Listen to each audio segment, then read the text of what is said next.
رحمة للعالمين.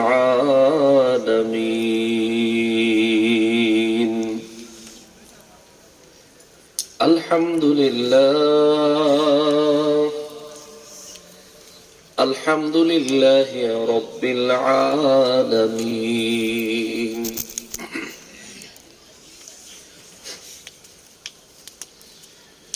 والعاقبة للمتقين.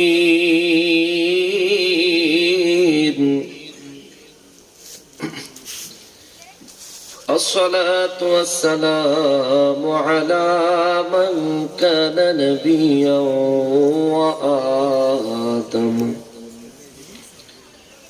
وآدم بين الماء والطين.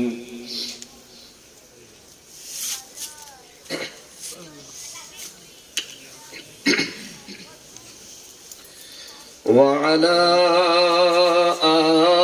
آله وأصحابه وأولياء ملته وعلماء أهل سنته أجمعين.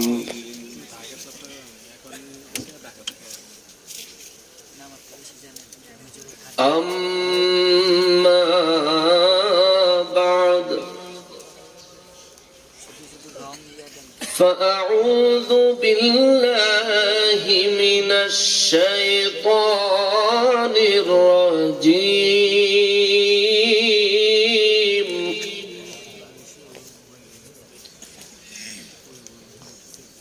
بسم الله الرحمن الرحيم.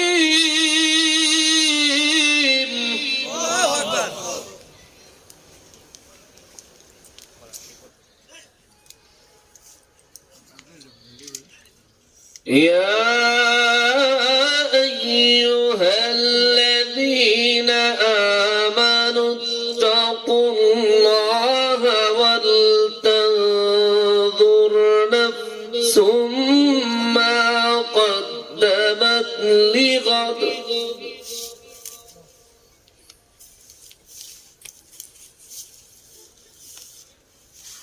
واتقوا الله إن الله خبير بما تعملون.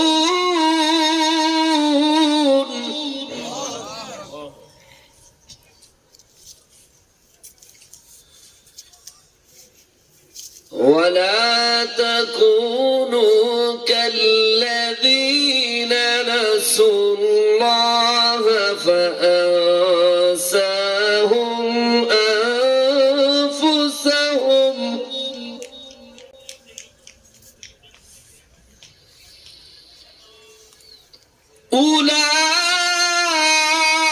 أولئك هم الفاسقون.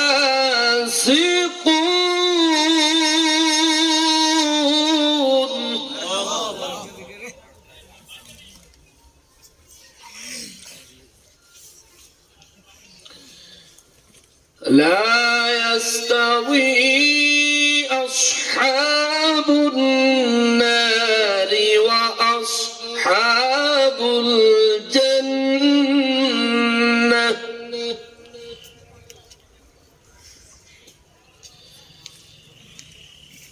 أصحاب الجنة هم الفائزون.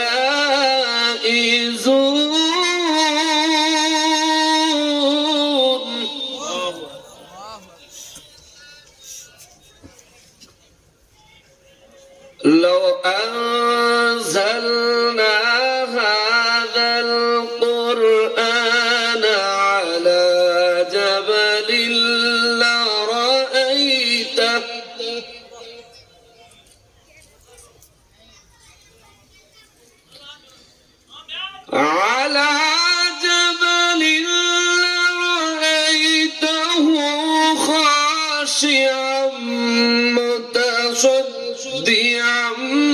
من خشية الله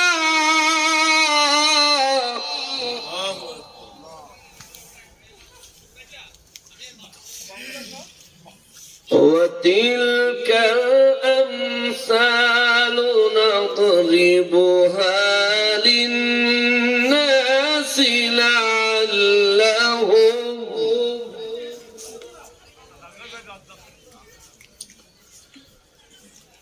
وتلك الأمثال نضربها للناس لعلهم يتفكرون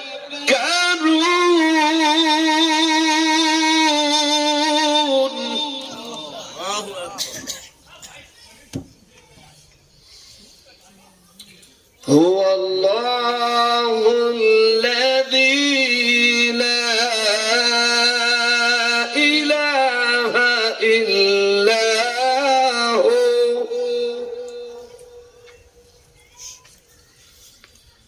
عالم الغيب والشهادة هو الرحمن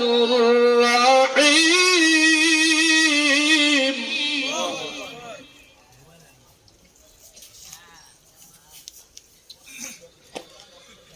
هو الله الذي لا إله إلا هو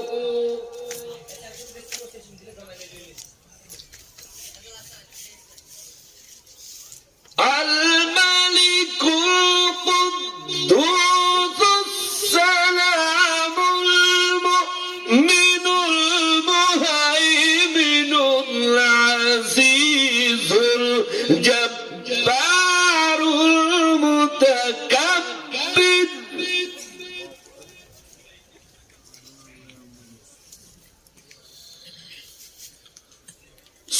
سبحان الله عما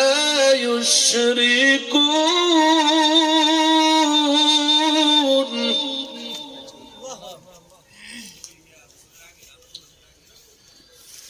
هو الله الخالق البارئ المصور له الأسماء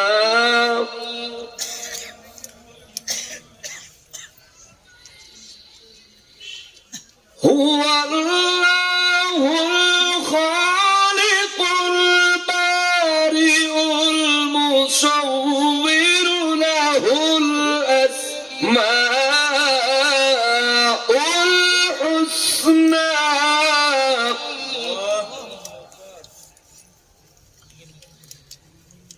يسبح له ما في السماوات والأرض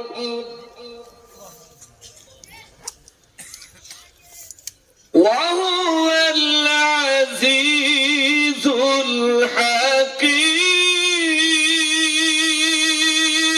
الحكيم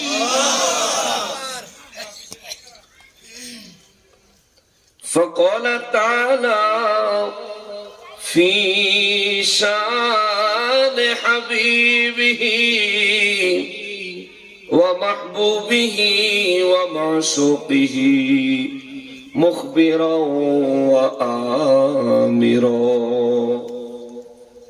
إن الله وملائكته يصلون على النبي يا أيها الذين آمنوا صلوا عليه وسلموا تسليما اللهم صل على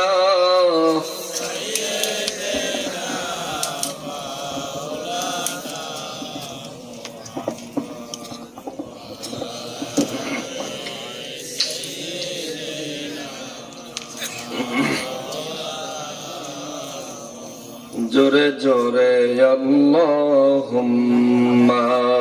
সাল্লি আলা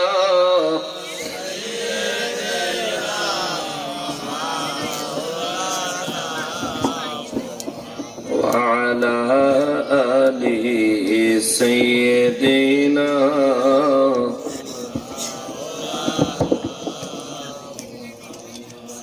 নূর নবীজির আগমনে জগৎ হইল উজালা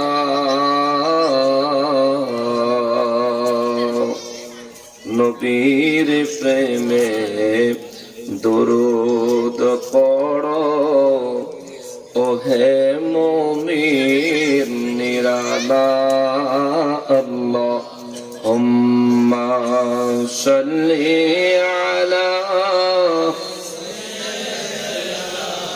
মাওলানা মুহাম্মদ ওয়া আলা সাইয়্যিদিনা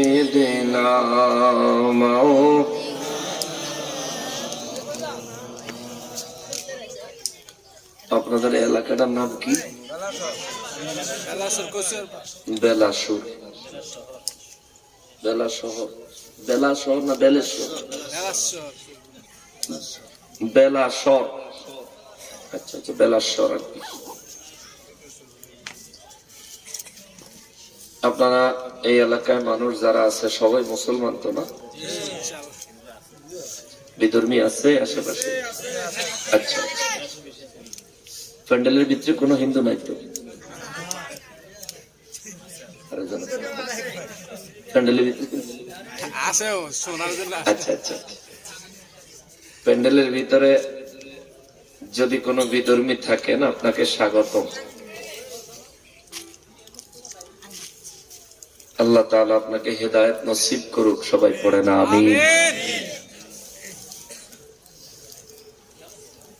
কিন্তু যারা আছেন আমার বোধহয় ম্যাক্সিমামই মুসলমান, নাকি সন্দেহ আছে? এই জীবনে কখনো আপনারা কোরআন তেলাওয়াত শুনেন নাই?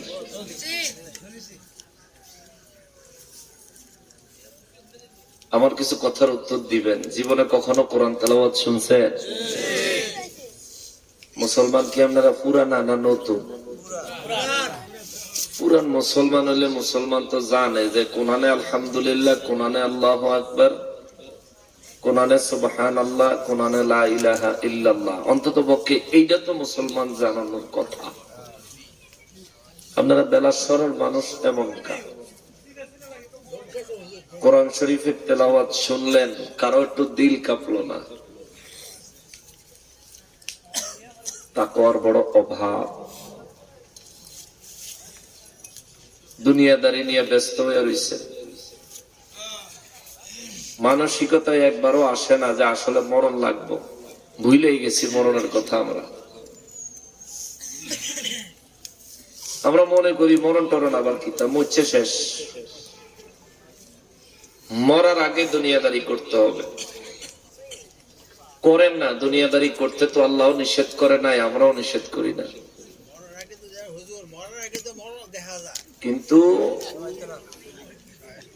আজকে যেহেতু কষ্ট করে মাহফিলে আসছেন, এখান থেকে কিছু হাসিল করে নিয়ে যাবেন। আসলেন, বসে থাকলেন, মাহফিল শেষে এক প্যাকেট বিরিয়ানি দিল বা তবরক দিল, নিয়ে বাড়ি চলে গেলেন, না দিলেও বাস সময় কাটায় চলে গেলেন। আশার অবস্থান করার সওয়াব পাবেন, কিন্তু ভবিষ্যৎ জীবন সুন্দর করার কোন বিষয় যদি আপনি এখান থেকে নিয়ে যেতে না পারেন, তাহলে আজকে আপনার সময় এখানে দেওয়াটা পরিপূর্ণ ফায়দামন্দ হলো না, লাভজনক হলো না। কোরআন শরীফের তেলাওয়াত শুনেও কারো মুখে আল্লাহু আকবার বাড়িতে শুনলাম না, আর দুরূদ শরীফের আওয়াজ যা দিতে আছেন, মনে হয় যেন এখানে আমরা 2-3 জন ছাড়া কেউ নাই। অথচ যা মানুষ আছেন এলাকা কাঁপায় দেওয়ার জন্য যথেষ্ট, ঠিক না? একটু মোহব্বত সহকারে দুরূদ শরীফ পড়বেন। মুখে দিয়া না আসারও একটা কারণ আছে। জায়গায় জায়গায় ফাঁকা রাখা, শয়তানের লেগে জায়গা রাখা, পরে গিয়ে আপনারা বইছেন। তো শয়তান তো আপনার পাশে আছে, সে আপনাকে বিভিন্ন ভাবে ওয়াসওয়াসা দেয়। আস্তে আস্তে আমি বলতেছি থাক। যদি একটু খালি জায়গাগুলি পূরণ করে বসেন, আমি অল্প কিছুক্ষণ কোরআন হাদিসের উপর কথা বলবো। আমি কোরআন শরীফ থেকে আয়াতে কারিমা তেলাওয়াত করেছি, এটা তাফসীর শোনাবো ইনশাআল্লাহ। তবে আমরা দুরূদ শরীফ পড়ে বরকত হাসিল করতে হবে। এটা আগে আসেন না, এই পিছনে যারা বসে রয়েছে, কাছে আইলে লোকজনের ভিতরে আইলে তো শীতটাও কম লাগবে রে বাপ। হ্যাঁ, থাকার কেউ ডাকেন না। না না না, আমরা এখানে যারা আছি আমরা একটু মাঝখানে ফাঁকাগুলি বন্ধ করে দিই। বাইরে যারা আছে তারা যদি দাঁড়ায় থেকে শান্তি পায়, আমাদের তো অসুবিধা নেই। কিন্তু মাথার উপরে কুয়াশা পড়ে, বাবা তুই অসুস্থ হয়ে যাবি। যদি ভালো লাগে, যতক্ষণ ভালো লাগে শূন্য, পরে চলে যাও ভিতরে, সেটা আরামে বসো। তোমরা অসুস্থ হইলে আমাদেরই খারাপ লাগবে।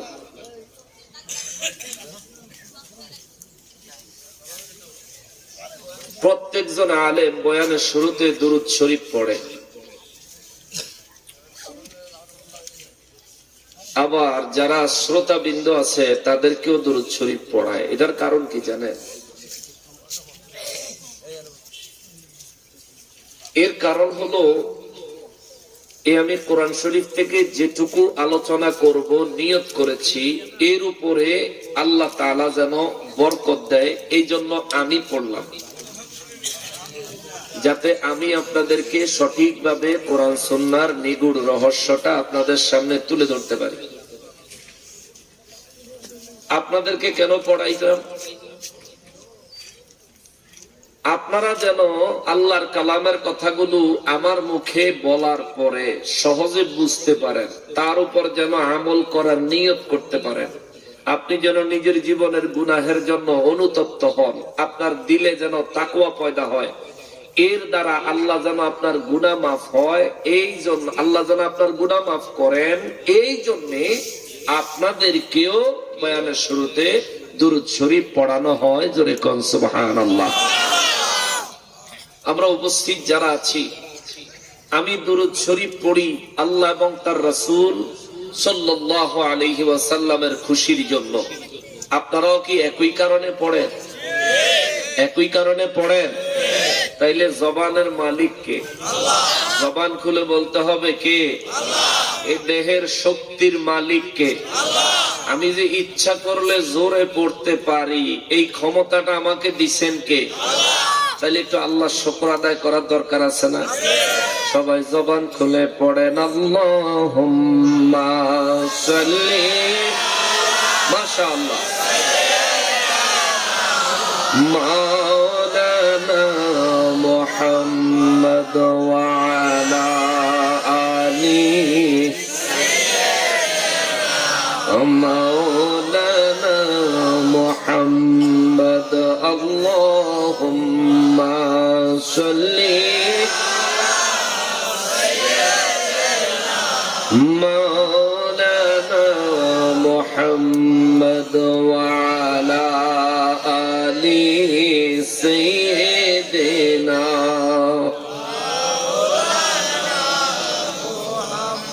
আমরা সবাই গুনাহগার গো, নবীজি আপনায় দেখি না,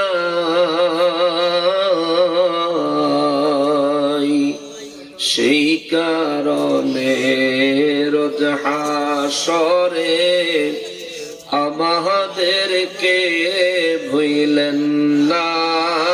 আল্লাহুম্মা সাল্লি আলা, মাশাআল্লাহ,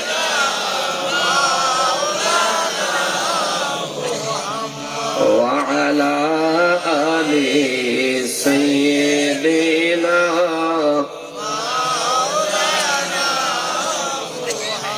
গুনাহগারের গুনাহ ঝরে নবী দুরুদে আপনার গুনাহগারের গুনাহ ঝরে নবী দুরুদে আপনার রোজ হাসরে পার করিবেন রোজ হাসরে পার করিবেন উম্মত গুনাহগার নবীজি আল্লাহ আল্লাহ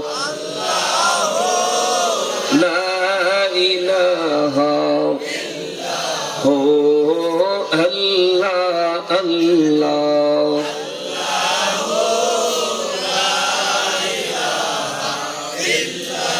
মৌতের তুফান আসবে যখন নবী গো আমার মৌতের তুফান আসবে যখন নবী গো দয়া করে দেখাইয়েন দয়া করে দেখাইয়েন চেহারায় আনোয়ার নবীজি আল্লাহ আল্লাহ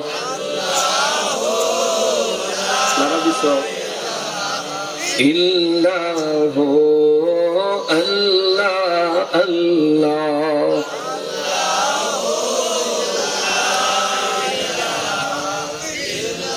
রহমাতাল লিল আলামিন নবী উম্মতের কান্ডার রহমাতাল আলামিন নবী উম্মতের শাফাআত করে রোজ হাসরে শাফাআত করে রে উম্মত করবেন পার নবীজি আল্লাহ আল্লাহ লা ইলাহা হো আল্লাহ আল্লাহ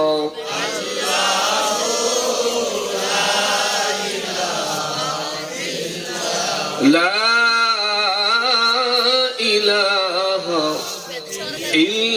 ইল্লাল্লাহু মুহাম্মাদুর রাসূলুল্লাহ সাল্লাল্লাহু আলাইহি ওয়াসাল্লাম।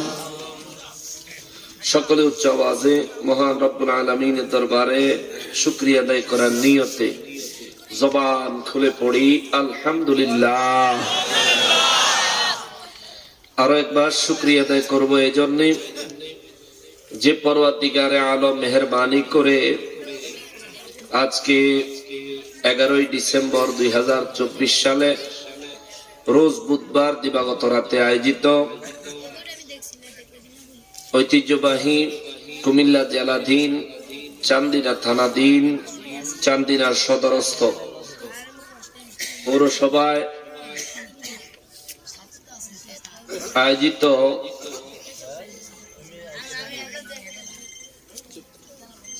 মহাপবিত্র ঈদ মিলাদুন নবী সাল্লাল্লাহু আলাইহি ওয়াসাল্লাম এবং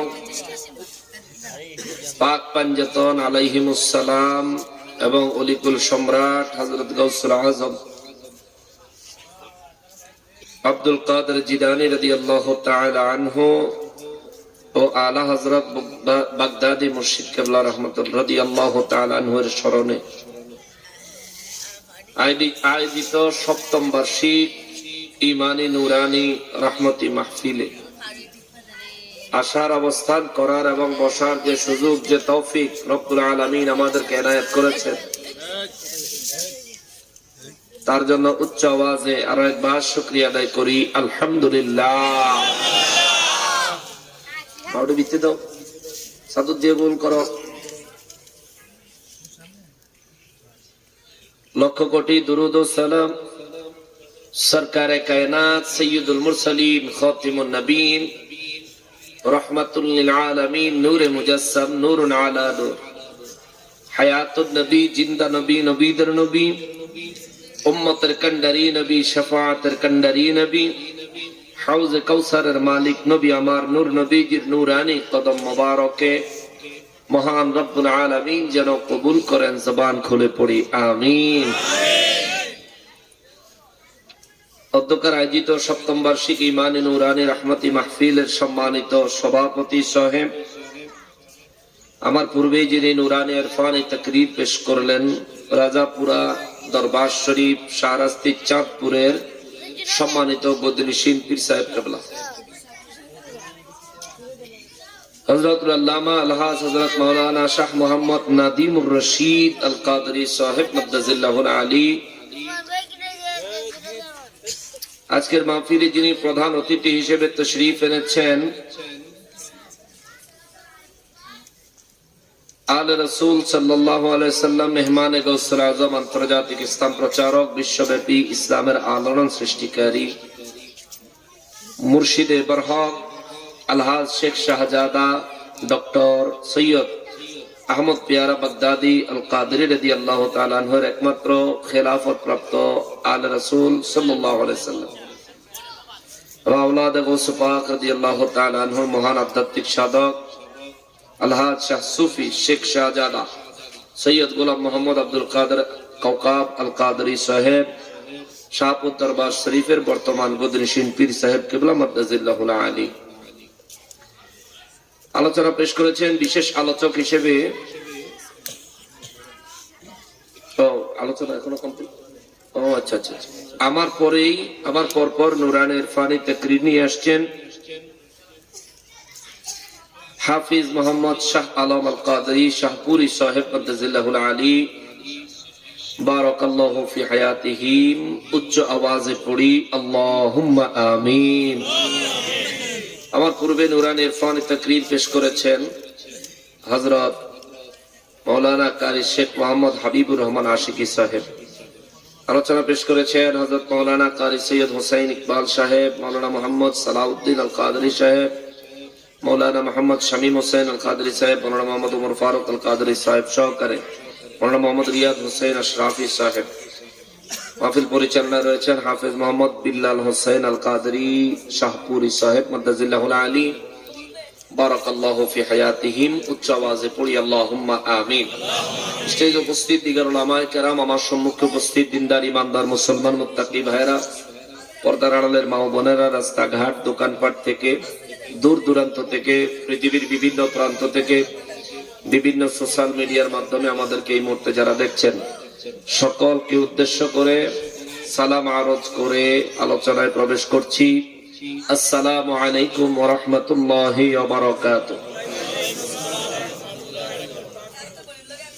এখানে কেরে কথা কয়, এই ডাইন পাশে বাইরে দিয়ে কোনটা কথা কইতেছে কেনা?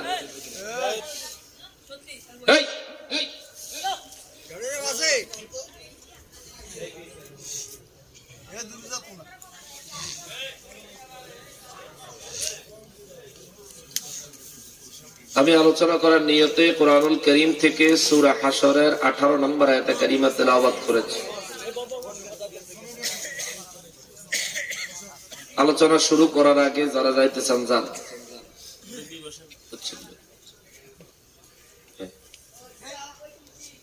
আমি ধারাবাহিক 1 ঘন্টা আলোচনা করব, কোরআন শরীফ থেকে তাফসীর শোনাবো।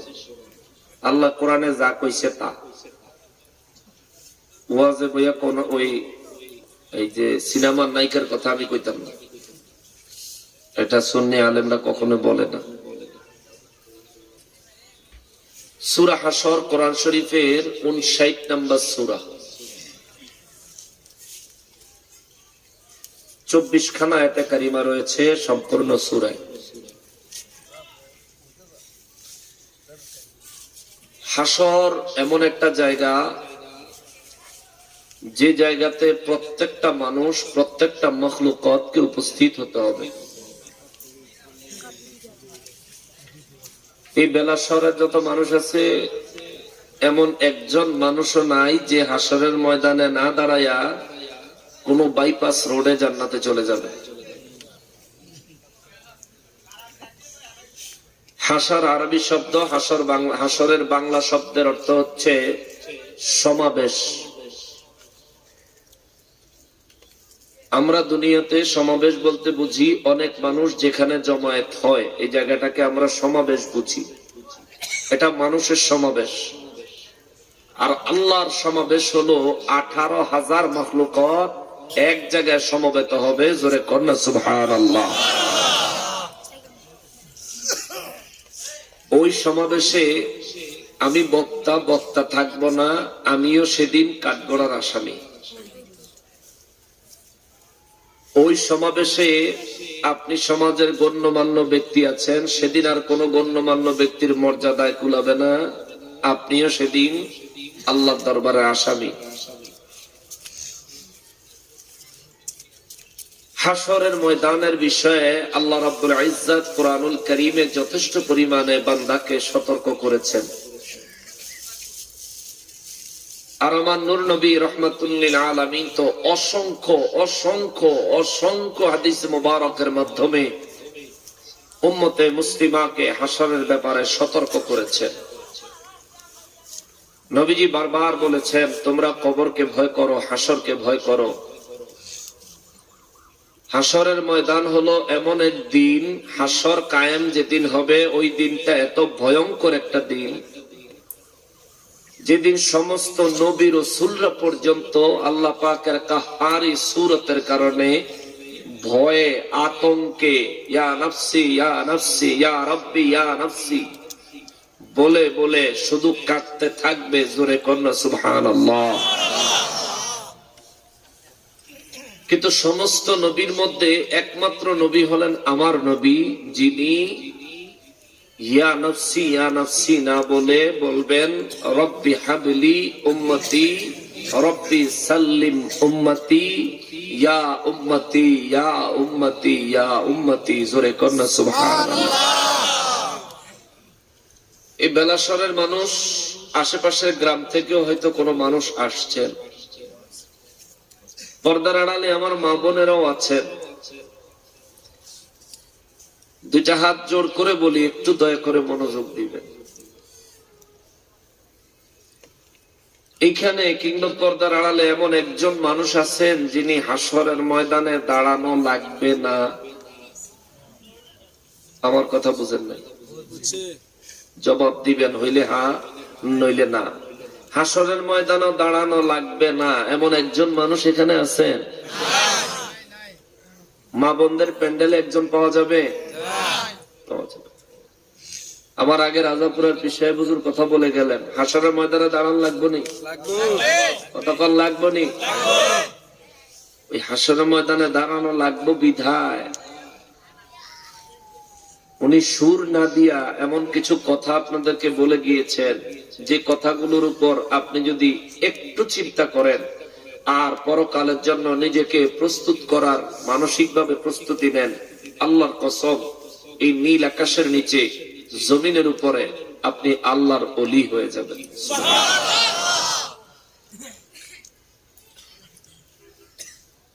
মুসলমানেরা রে, আমার পেয়ারা নবীর উম্মতেরা রে, হায়াতের বহু সময় পার করে দিয়েছেন। মায়ের গর্ভ থেকে জন্মগ্রহণ করার পরেও আল্লাহ আমাদেরকে 10 বছর পর্যন্ত ছাড় দিয়েছেন। মায়ের গর্ভ থেকে জন্মগ্রহণ করার পরে 10 বছর পর্যন্ত আল্লাহ আমাদেরকে ছাড় দিয়েছেন। ছেলেদেরকে মেয়েদেরকে আল্লাহ কোরআনে নির্দেশ দিয়েছেন 7 বছর বয়সে নামাজের তাকিদ দাও, 10 বছর হলে বিছানা আলাদা করে দাও, কঠিন ভাবে নামাজের তাকিদ দাও। কেননা 10 বছর বয়সের পর থেকে আপনার জীবনের নামাজের হিসাব হাশরের ময়দানে দেওয়া লাগবে। 10 বছর বয়সের পর থেকে আজ পর্যন্ত আপনার যত বয়স হয়েছে, যত বছর রমজান মাস গেছে, প্রত্যেক বছরের রোজার হিসাব আপনাকে দিতে হবে।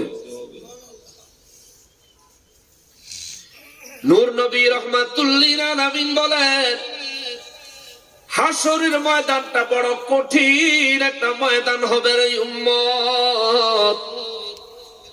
পৃথিবীর থেকে 9 কোটি 30 লক্ষ মাইল উপর থেকে সূর্য জমিনের দিকে আলো দেয়। আমার নবী রাহমাতুল লিল আলামিন বলেন, সাহাবীরা রে, আমার উম্মতরে জানাইয়া দিও, ওই যে সূর্যটা জমিনে আলো দেয়, এই সূর্যটা দুনিয়ার আকাশে নয়, এটা চতুর্থ আসমান থেকে জমিনে আলো দেয়। সুবহানাল্লাহ। চতুর্থ আসমান থেকে জমিনের দিকে আলো দেয়। নবীজি রাহমাতুল লিল আলামিন বলেন, সূর্যরে আমার আল্লাহ যখন বানাইছেন, বিশাল আকারে বানাইছেন। সাহাবায়ে কেরাম নূর নবী রাহমাতুল লিল আলামিনের কাছে জানতে চায়, নবী গো, ও দয়াল নবীজি, সূর্যটা আল্লাহ বিশাল আকারে বানাইছেন, কিন্তু আমরা জমিন থেকে যখন সূর্যটা দেখি, সূর্যটাকে তখন একটা ফুটবলের মতো দেখা যায়, দুনিয়ার থেকে অনেক ছোট দেখা যায় গো নবী। আমার নবী রাহমাতুল লিল আলামিন বলেন, সাহাবীরা রে, দুনিয়ার থেকে যে সূর্যটা ফুটবলের মতো দেখা যায়, এই সূর্যটার মধ্যে এই যে পৃথিবী, এই রকম 30 লক্ষ পৃথিবী রাখা যাবে। আল্লাহু আকবার। নূর নবী রাহমাতুল লিল আলামিন বলেন, এই পৃথিবীর মতো 30 লক্ষ পৃথিবী সূর্যের ভিতরে রাখা যাবে। সূর্যটা এত বিশাল আকারে আমার আল্লাহ বানাইছেন, জোরে বলেন আল্লাহু আকবার। নবী বলেন, এই সূর্যটা আমার আল্লাহ বানাইছেন 12টা মুখ দিয়া। সুবহানাল্লাহ। কয়টা মুখ? কয়টা? নবীজি রাহমাতুল লিল আলামিন বলেন, এই সূর্যটারে আমার আল্লাহ 12টা মুখ দিয়া বানাইছে। 12টা মুখ দিয়া বানায়া আল্লাহ সূর্যের 11টা মুখে তালা দিয়া রাখছে। একটা মুখ আমার আল্লাহ সূর্যের আসমানের দিকে খুলে দিয়েছেন, জমিনের দিকে নয়। একটা মুখ আমার আল্লাহ আসমানের দিকে খুলে দিয়েছেন, জমিনের দিকে নয়। নবীজি রাহমাতুল লিল আলামিন বলেন, ওই সূর্যটা চতুর্থ আসমান থেকে আসমানের দিকে আলো দেয় একটা মুখ দিয়া। ওই মুখের আলোটা উপরের দিকে যায়, উপরের দিকে থেকে রিফ্লেকশন হয়ে আয়নার মধ্যে লাইট মারলে যেমন লাইটের আলোটা পিছন দিকে আবার বের হয়ে আসে, আয়নায় লাইট মারলে দেখবেন লাইট বের হয়ে আসে, মনে হয় যেন ড্রপ খায়া আলো বেরোচ্ছে, লাগবে না। নবীজি রাহমাতুল লিল আলামিন বলেন, চতুর্থ আসমানে সূর্যটা আসমানের দিকে আলো দেয়। ওই এক মুখের আলো আসমানের উল্টো দিকে, আসমানের দিকে লেগে আসমান থেকে রিফ্লেকশন হয়ে কিছুটা আলো জমিনের দিকে আসে।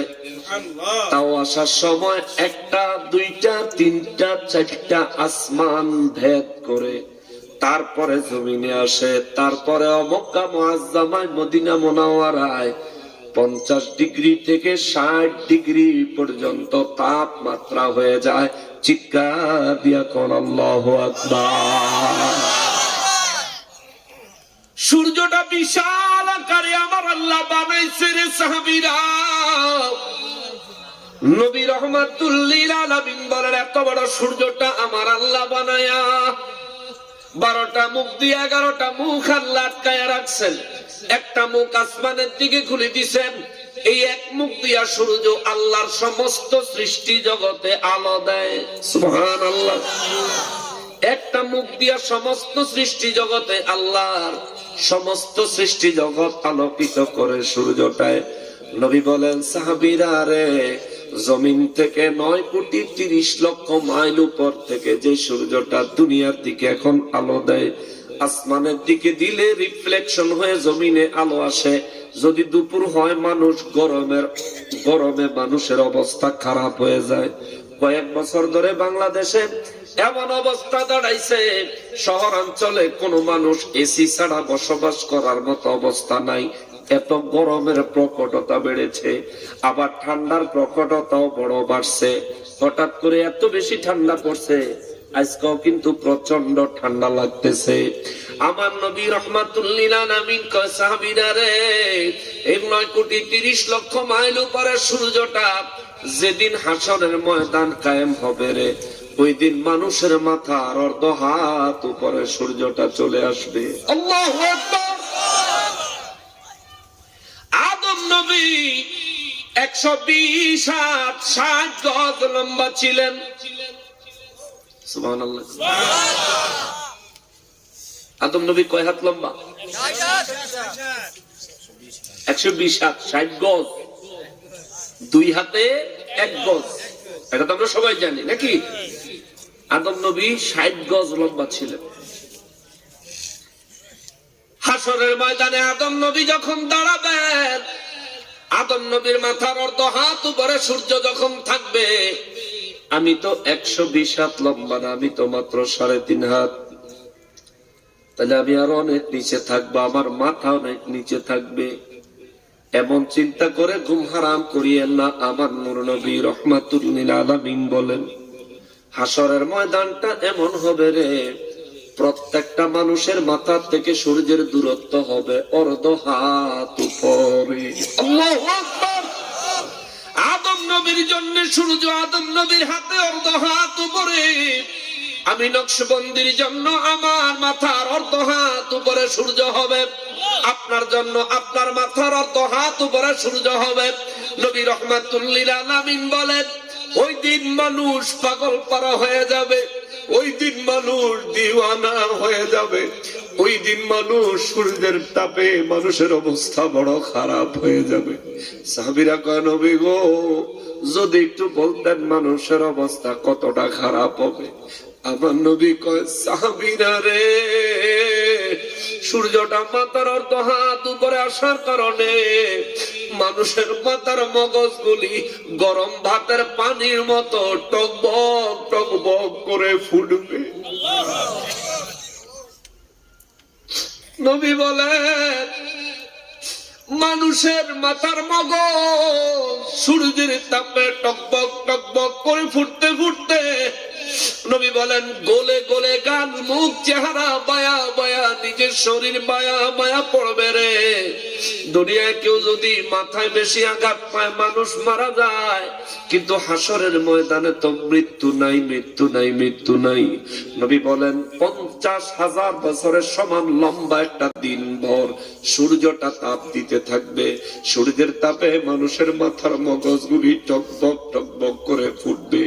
এর বেলাশরের মানুষ, এর চান্দিনার মানুষ, এর কুমিল্লার মানুষ, এ বিশ্বের মুসলমান, প্রত্যেকটা মানুষকে হাসরের ময়দানে দাঁড়ানো লাগবে।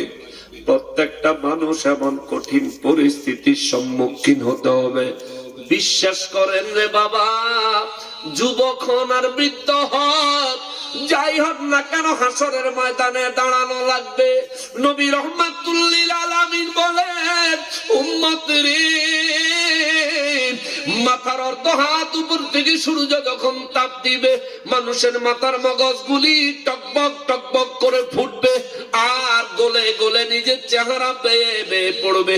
আমার নবী রাহমাতুল লিল আলামিন আরো কয়, পায়ের নিচের জমিনটা সেদিন আর মাটির জমিন থাকবে না, মাটির জমিনটাকে আমার আল্লাহ তামার জমিন বানায়া দিবে। আল্লাহু আকবার। নারে তাকবীর, নারে রিসালাত, নারে রিসালাত।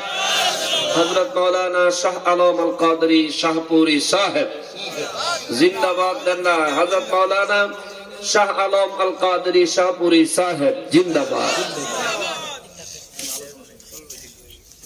না হুজুর চলে এসেছেন, আমি আলোচনা শুনতে এসেছি। আচ্ছা আচ্ছা, হুজুরের সেট পাবে নিয়ে একটু জায়গা দাও তো, জায়গা করে দাও।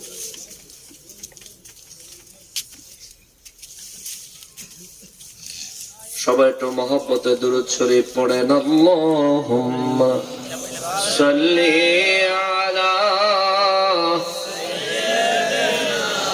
মাওলানা মুহাম্মদ ওয়া আলা আলি সাইয়্যিদিনা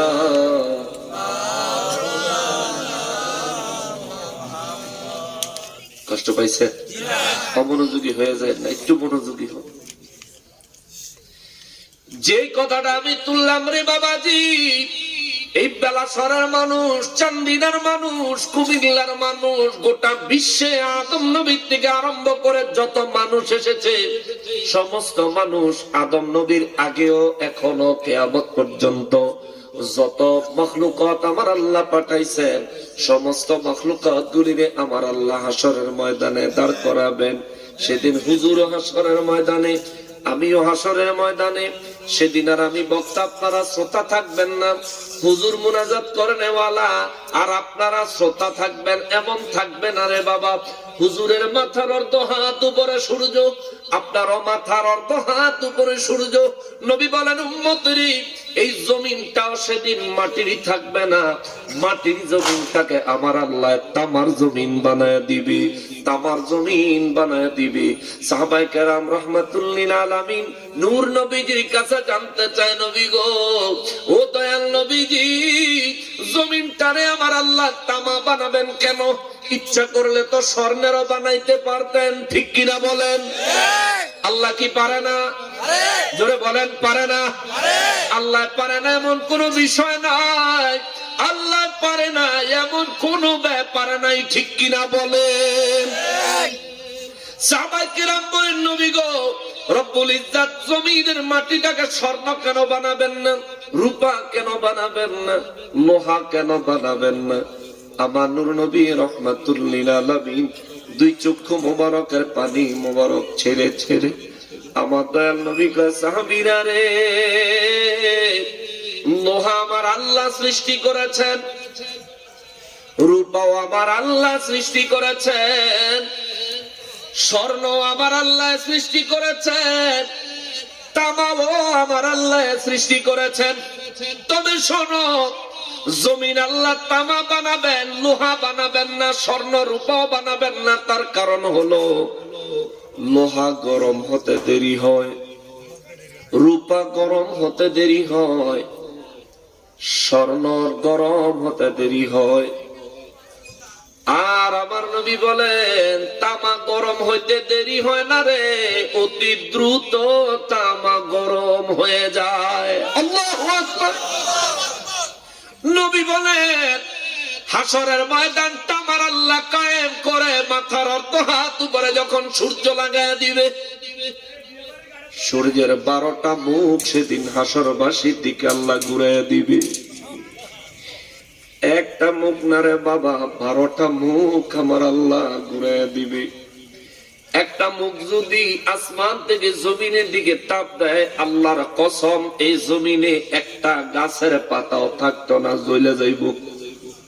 এখন যদি ওই সূর্যটা ওই একটা মুখ আসমানের দিক থেকে যদি খালি জমিনের দিকে ঘুরাইয়া দেয়, এই জমিনের মানুষ তো দূরে থাক, পশু পাখি তো দূরে থাক, একটা গাছের লতা পাতাও থাকবে না, জ্বলে ছাই হয়ে যাবে।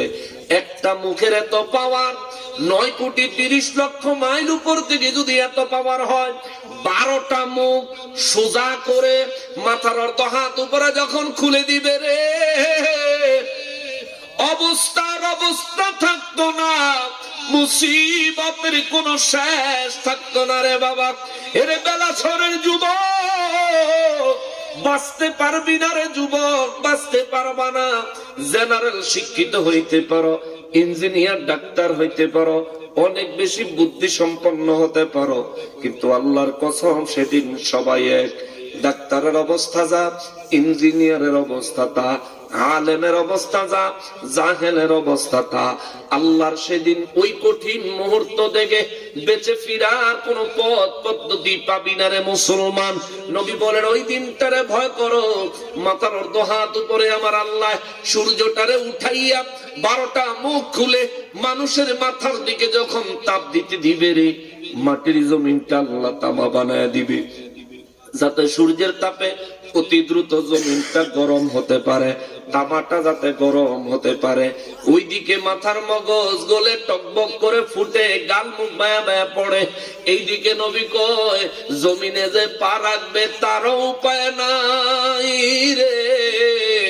মাথার অর্ধ হাত উপরে সূর্য, জমিন থেকে লাফ দিয়া যে 1 সেকেন্ড জমিন থেকে নিজের পাওটাকে গরম তাপ থেকে রক্ষা করবে সেই সুযোগও নাই, কারণ মাথার অর্ধ হাত উপরে একটু লাফ দিলে সূর্যের সাথে মাথা লেগে যাবে। নবী বলেন উম্মতরে ওই দিনটারে ভয় করো, ওই দিনটারে ভয় করো। ওই দিনের নাম দিছে আমার আল্লাহ হাসর।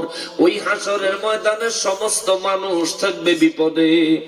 আল্লাহ কয় এক শ্রেণীর মানুষের আমার আল্লাহ নূরের মিম্বার দিয়া সূর্যের তাপ থেকে বাঁচায়া দিবে। সুবহানাল্লাহ। এক শ্রেণীর মানুষের আমার আল্লাহ নূরের মিম্বার পুরস্কার দিবেন। ওই মানুষগুলো নূরের মিম্বারে বসে থাকবেন।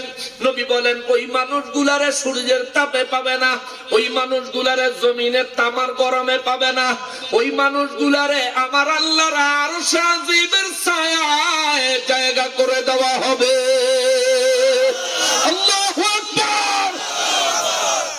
সাহাবায়ে কেরাম বলেন নবী গো নবী, হাসরের ময়দানে এত কঠিন, এত মুসিবতের ময়দানে এই মানুষগুলো কারা? যাদেরকে রব্বুল আলামিন হাসরের ময়দানে নূরের মিম্বার দান করবে। আমার নবী বলেন এই মানুষগুলি হলো তারা যাদেরকে দেখে সমস্ত নবীরা, সমস্ত শহীদরা, শহীদ চিনেন তো? ইসলামের জন্য যারা জীবন কুরবান করে দিছে, জান দিয়ে দিছে, এরা হইল শহীদ। নূর নবী রহমাতুল্লিল আলামিন 1450 বছর আগে আমার নবী বলেন সেই দিন ওই মানুষগুলো যাদেরকে আমার আল্লাহ নূরের মিম্বার দিবেন, ওই মানুষগুলাকে দেখে নবীরা এবং শহীদেরা আফসোস করবে, আক্ষেপ করবে, ঈর্ষা করবে। তারা সেদিন এমন আফসোস করবে হাসরের ময়দানে, হায় আফসোস নবী না হইয়া যদি এই মানুষটার মতো হইতে পারতাম। সুবহানাল্লাহ। নবীদের মর্যাদা কম না বেশি? করে বলেন কম না বেশি? নবী বলেন নবীরাও আক্ষেপ করবে, হায় মালিক নবী না হইয়া যদি এই মানুষটার মতো হইতাম আজ আমার জিন্দেগি ধন্য হইয়া যাইতো। করে বলেন আল্লাহু আকবার।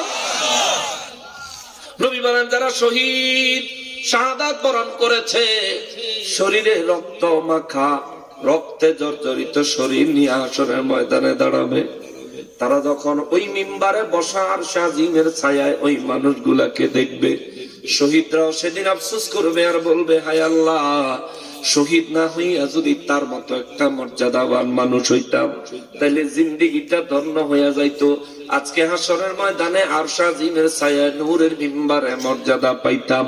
সাহাবায়ে কেরাম বলেন নবী গো, ও নবী, নবীরা আবার শহীদরা ওই মানুষকে দেখে, তার মর্যাদা দেখে ঈর্ষা করবে। আমার নবী বলেন হা হা হা, নবীরা এবং শহীদরা ওই মানুষটাকে দেখে, ওই মানুষের মর্যাদা দেখে ঈর্ষা করবে, আফসোস করবে। সাহাবায়ে কেরাম বলেন ইয়া রাসূলুল্লাহ এই মানুষগুলো কারা? তাদের পরিচয় আমরা একটু জানতে চাই। আমার নবী বলেন তাদের পরিচয় আমি জানি। জোরে কন্যা সুবহানাল্লাহ। হাসরের ময়দানে কি হবে আমার নবী জানে। নবীকে জানাইছেন কে? আল্লাহ। আরো জোরে বলতে হবে কে? আল্লাহ। আমাদের দেশে অনেক মানুষ আছে বলে নবী গায়েব জানে না। অনেক মানুষ আছে। হাসরের ময়দানের ঘটনাগুলো কি জাহের না গায়েব? হাসরের ময়দানের ঘটনাগুলো কি ঘটছে না ঘটবো? কথা কেনা ঘটছে না ঘটবো? এটা কি বর্তমান খবর, অতীতের খবর না ভবিষ্যতের খবর? কোন খবর? যে হাসরের ময়দান এখনো কায়েম হয় নাই, ওই হাসরের ময়দানে কি হবে না হবে, কে কোথায় থাকবে, এমন কি আমার নবী নিজে কোন কোন জায়গায় থাকবে, এই সমস্ত নির্দিষ্ট ঠিকানা আমার নবী হাদিসে বর্ণনা করে প্রমাণ করে দিয়েছেন। আল্লাহ গায়েবের আলেম আমার নবীকে জানায়, আমার নবী গায়েবের আলেম জানে। ঠিক কিনা বলে? আমার নবী জানে। এখন অনেকে কয় জানে না। নবীজি জানেন এত বড় কথাটা তুই জানোস কেমনে রে ফাদার নাম? আমি তো জানতাম স্যার। আল্লাহ নবীকে জানায়। আরে জানায় তো আল্লাহ, কি জানাইছে তিনি জানায়। জানেন তো নবীজি, কতটুকু জানছেন আর কি জানছেন এটা তো নবীজি জানে। তুমি মি আদার ব্যাপারে এসো জাহাজের খবর লইতে। জিবরাইল আমিন ফেরেশতাদের সরদার, মুআল্লিমুল মালায়েকা, ফেরেশতাদের লিডার হইয়াও জিবরাইল আমিন নবীজির ইলম মোবারকের গভীরতা খুঁজে পায় না। জোরে কোন সুবহানাল্লাহ।